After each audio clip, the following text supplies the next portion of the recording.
Dear friends, आज हम अर्थशास्त्र के महत्वपूर्ण प्रश्नों पर चर्चा करेंगे जो विभिन्न परीक्षाओं में पूछे जाते हैं। तो प्रश्न इस प्रकार से हैं। फर्स्ट क्वेश्चन इज, निवेश गुणक से क्या अभिप्राय है? निवेश में होने वाले परिवर्तन तथा आय में होने वाले परिवर्तन के अनुपात को निवेश गुणक कहते हैं। Formula K is equal to delta Y upon delta I. Next question, निवेश की अनुकूल तथा प्रतिकूल प्रक्रिया क्या है?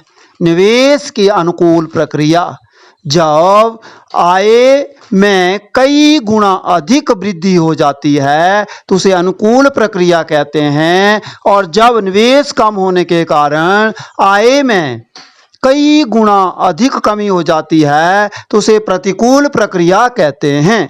निवेश गुणक तथा सीमांत उपभोग प्रवृत्ति का सीधा संबंध होता है, अर्थात सीमांत उपभोग प्रवृत्ति बढ़ेगी तो निवेश गुणक का मूल्य भी बढ़ेगा।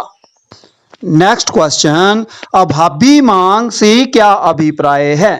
अभावी मांग से क्या अभिप्राय है? जब कुल मांग अर्थव्यवस्था में पूर्ण रोजगार के स्तर पर कुल पूर्ति से कम होती है तो उसे अभावी मांग कहते हैं। नेक्स्ट क्वेश्चन, अत्यधिक मांग एक्सेस डिमांड क्या है? जब कुल मांग अर्थव्यवस्था में पूर्ण रोजगार के स्तर पर कुल पूर्ति से अधिक होती है तो उसे अत्यधिक मांग कहते हैं। नेक्स्ट क्वेश्चन, अभावी मांग के अर्थव्यवस्था पर क्या प्रभाव पड़ता है? इसके कारण बेरोजगारी बढ़ती है। अभावी मांग में उत्पादन कम हो जाता है। अभावी मांग में रोजगार का स्तर कम हो जाता है।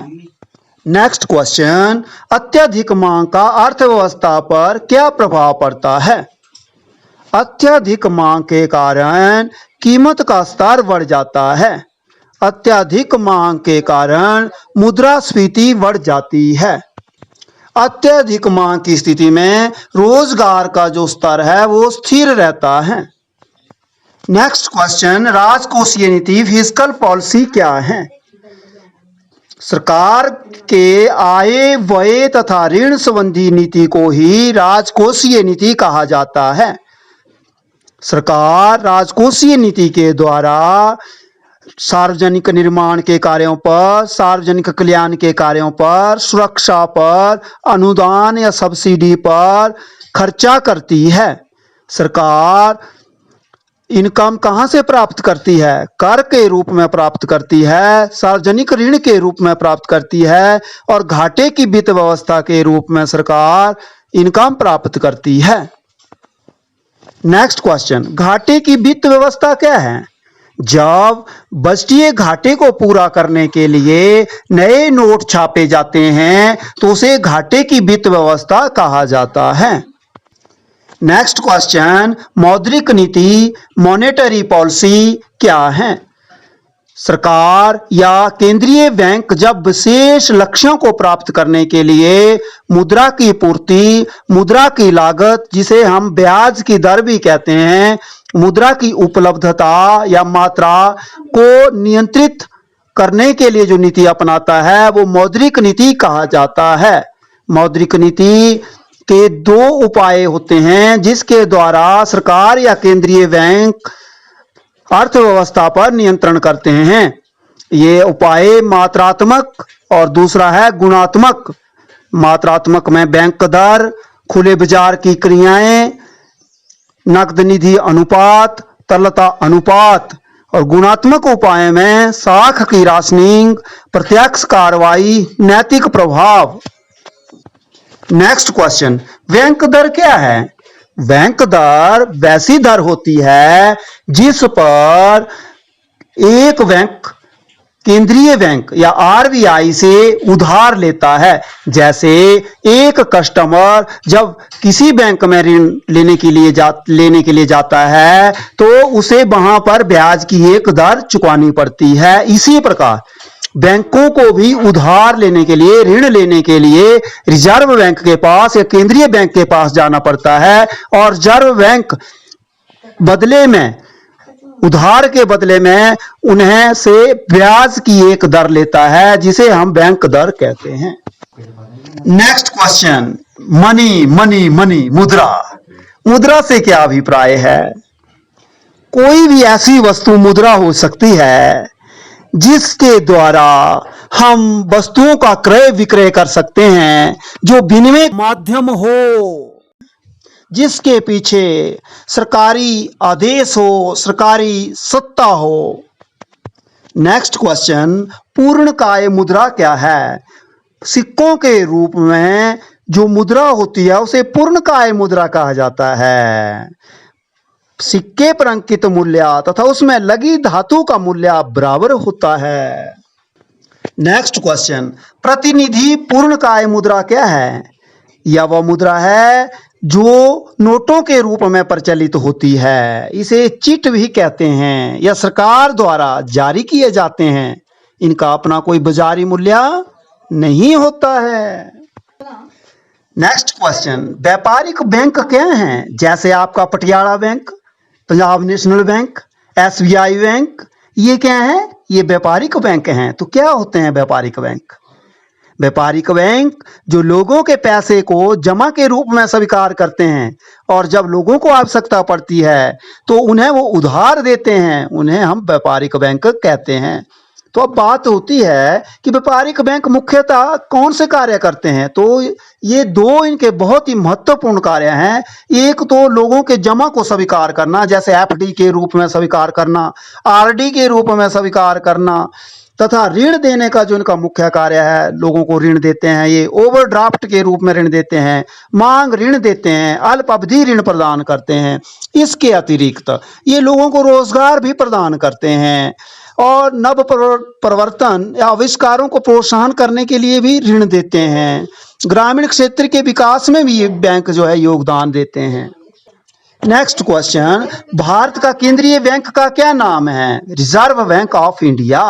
इसकी स्थापना कब हुई? 1935 में।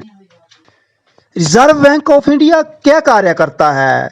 या नोट जारी करता है, या सरकार का बैंक होता है, या सब बैंकों का बैंक होता है, या बैंकों का निरीक्षण करता है, या अंतिम ऋणदाता होता है, या अंतर्राष्ट्रीय स्तर पर देश का प्रतिनिधित्व करता है, या फटे पुराने नोट के स्थान पर नया नोट जारी करता है, या मौद्रिक नीति का नियंत्रण करता है।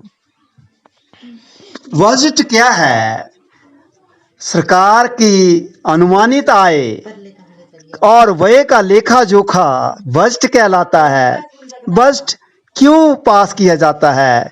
यह आय तथा संपत्ति के पुनः वितरण के लिए, साधनों के पुनः वितरण के लिए, आर्थिक विकास के लिए, देश में आर्थिक स्थिरता के लिए, सार्वजनिक उद्योगों का प्रबंध करने के लिए जो है बजट पास किया जाता है। नेक्स्ट क्वेश्चन, प्रगतिशील प्रोग्रेसिव टैक्स क्या हैं? ये ऐसे टैक्स होते हैं जैसे आय का स्तर बढ़ता जाता है, टैक्स की दर जो है वो भी बढ़ती जाती है। 10,000 वाले व्यक्ति पर कम टैक्स, 20,000 वाले व्यक्ति पर उससे अधिक, और 1 लाख वाले व्यक्ति पर उससे भी अधिक टैक्स लगता है। दूसरा टैक्स प्रतिगामी रिग्रेसिव टैक्स, या ऐसा टैक्स होता है जैसे जैसे आय की दर बढ़ती है टैक्स की दर जो है वो कम हो जाती है। अमीरों पर कम टैक्स लगता है और जो निर्धन व्यक्ति होते हैं उन पर ज्यादा टैक्स लगता है। नेक्स्ट क्वेश्चन, डायरेक्ट टैक्स क्या है? यह वो टैक्स होता है जिस व्यक्ति पर लगाया जाता है उसी को इसका भुगतान करना होता है। आयकर, निगम कर, उपहार कर, संपत्ति कर प्रत्यक्ष कर हैं। नेक्स्ट क्वेश्चन, अप्रत्यक्ष कर क्या हैं? ये वह कर होते हैं जो लगाए तो एक व्यक्ति पर जाते हैं लेकिन इनका भुगतान दूसरे व्यक्ति को करना पड़ता है, जैसे GST, उत्पादन कर, सीमा शुल्क, मनोरंजन कर। नेक्स्ट क्वेश्चन, संतुलित बजट क्या है? यह ऐसा बजट होता है जिसमें आय और व्यय बराबर होते हैं। नेक्स्ट क्वेश्चन, असंतुलित बजट क्या है? यह 2 प्रकार का होता है, घाटे का बजट और बचत का बजट।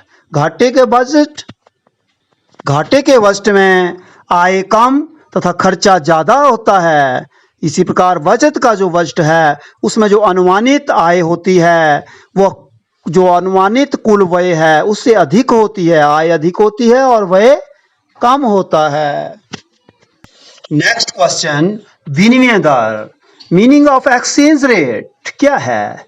यह वह दर होती है जिस पर किसी देश की करेंसी दूसरे देश की करेंसी के अदला बदली होती है।